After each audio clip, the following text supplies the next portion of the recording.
Guys, તો તમે જોઈ શકો છો મારું પરફેક્ટ એગ ફ્રાય બનીને તૈયાર થઈ ગઈ છે. હવે હું એને થાળીમાં લઈ લઈશ.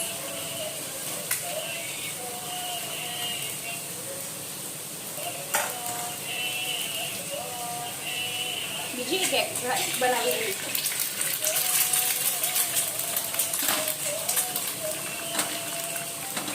જો એને મોટી કરવી હોય તો આ રીતે થોડું એને હલાવી દો તવીમાં.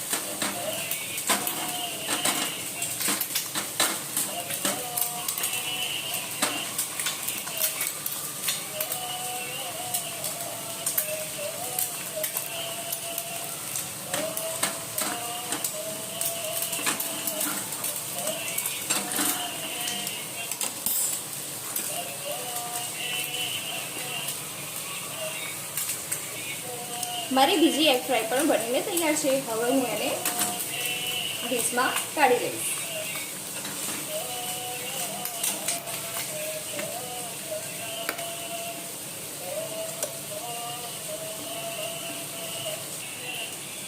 સો ગાઈસ, મારી બે એગ ફ્રાય બનીને તૈયાર છે.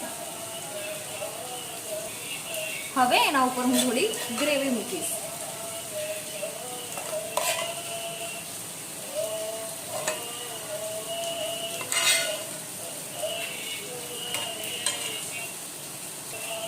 અને એક બોઇલ કરેલું એગ છે એ એના ઉપર છીણીને નાખીશ. તો તૈયાર છે એગ ફ્રાય. તો ગાઈસ, મારી બે એગ ફ્રાય બનીને રેડી છે.